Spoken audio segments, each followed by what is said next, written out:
আমরা জান দিতে প্রস্তুত, কিন্তু জুলাই সনদের বাস্তবায়ন ছাড়া 2026 সাল অন্তত নির্বাচন বাংলার জমিনে হইতে দেওয়া হবে না, ইনশাল্লাহ হইতে দেওয়া হবে না। নিজ দলের কর্মীদেরকে হত্যা করছে সামান্য স্বার্থের লোভে পড়ে। এই কারণে আবার জাতি যেন ওই বিপ্লবের চেতনাকে লালন করে এবার ঐক্যবদ্ধ হচ্ছে। এমনকি ইতিমধ্যে অনেকে ঘোষণা দিচ্ছে অমুক অমুক পার্টি ছাড়া কেউ কথা বলতে পারবে না, অমুক জায়গায় অমুক প্রার্থী হয়েছে সেখানে আর কেউ কোনো ভোট চাইতে পারবে না। এগুলি ফ্যাসিবাদের পূর্ব লক্ষণ। আমরা আবেদন জানাবো, যেহেতু ইসলামিক দলগুলো সহ, ইসলামিক দল বড় কথা নয়, বড় কথা হচ্ছে পুরো বাংলাদেশের 20 কোটি মানুষের স্বপ্ন বাস্তবায়নে দলগুলো কাজ করছে। সব ধর্মের লোকেরা এখানে আছে। আর ইসলাম তো শুধু কেবল মুসলমানের জন্য আসেনি, অমুসলিম মুসলিম সকলের জন্য ইসলাম। সুতরাং ইসলামিক দলগুলো যেই ঘোষণা দিয়েছে এটা পুরো জাতির জন্য, সব ধর্মের লোকের জন্য। আমরা মনে করি পুরো জাতি ঐক্যবদ্ধভাবে জুলাই সনদের বাস্তবায়ন চায় এবং জুলাই বিপ্লবকে তারা প্রতিষ্ঠিত করতে চায়। জুলাই বিপ্লবের যে স্পিরিট ছিল, ন্যায় নীতি ইনসাফ সমতা, মানুষের ভোটাধিকার, সন্ত্রাস থাকবে না, চাঁদাবাজি থাকবে না, দখলবাজি থাকবে না, দুর্নীতি থাকবে না, নির্বিশেষে দলমত নির্বিশেষে সবাই স্বাধীনভাবে কথা বলবে, সেটা কিন্তু ইতিমধ্যে দেখা যাচ্ছে না। ওয়াজ মাহফিলে বাক স্বাধীনতা কেড়ে নেওয়া হচ্ছে, বিভিন্ন ধর্মীয় সভায় বিভিন্ন মহিলাদের উঠান বৈঠক, কর্মী বৈঠক, এমনকি ইতিমধ্যে অনেকে ঘোষণা দিচ্ছে অমুক অমুক পার্টি ছাড়া কেউ কথা বলতে পারবে না, অমুক জায়গায় অমুক প্রার্থী হয়েছে সেখানে আর কেউ কোনো ভোট চাইতে পারবে না। এগুলি ফ্যাসিবাদের পূর্ব লক্ষণ। এবং এই বিপ্লবে আমরাও অংশগ্রহণ করেছি, যেখানে ঘোষণা ছিল উই ওয়ান্ট জাস্টিস, আমরা ইনসাফ চাই, ন্যায় বিচার চাই। এই ইনসাফের জন্য মূলত এই বিপ্লব হলো।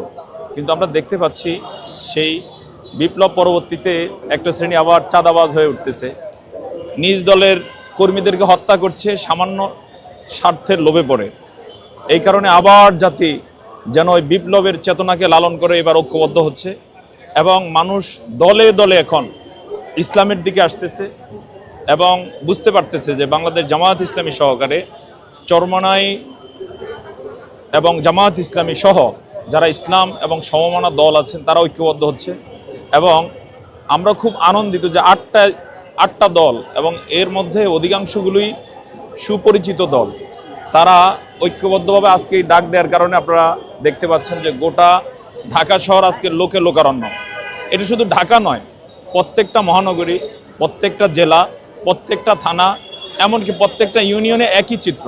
আসলে আজকের যে সমাবেশ, এই সমাবেশটাকে আমি অন্তত ব্যক্তিগতভাবে মনে করি আমার জীবনের সবচেয়ে উল্লেখযোগ্য এবং ফ্লেক্সিবল, আনন্দময়, সবচেয়ে দামি সমাবেশ আজকে আমার জীবনে হলো। এর কারণ হলো জামায়াত ইসলামী, ইসলামী আন্দোলন এবং খেলাফত মজলিস সহ 8 দল, খেলাফত মজলিসের 2টা পার্ট সহ 8 দল মিলে একই সাথে যে সমাবেশ আমরা করতে পারলাম, এটার জন্য আল্লাহর দরবারে সর্বপ্রথম আমাদের শুকরিয়া আদায় করা উচিত। এবং এখানে যে দাবিগুলো বাস্তবায়ন করা উপস্থাপন করা হয়েছে, এটার বাস্তবায়ন আমাদের সকলের ঝাঁপায় পড়া উচিত। এই ক্ষেত্রে আমার মোহতারাম ভাই মুফতি ফখরুদ্দিন হাফিজাহুল্লাহ তিনি যে কথাগুলো বলেছেন এর চাইতে আর বেশি কথার প্রয়োজন পড়ে না। তারপর আমার একটা আবেগ, একটা প্রশ্ন থেকে যায় যে আজকে জুলাই সনদের জন্য কেন আমাদেরকে রাস্তায় নামতে হবে? এর চাইতে লজ্জার কোনো বিষয় আর হইতে পারে না। কারণ জুলাই সনদ তো সেইটা যারা জীবন বাজি রেখে 1400+ মানুষ বা 1500+ মানুষ ইন্তেকাল করে আমাদেরকে একটা স্বাধীন বাংলাদেশ, ফেসিবাদ মুক্ত বাংলাদেশ দিয়ে গেল।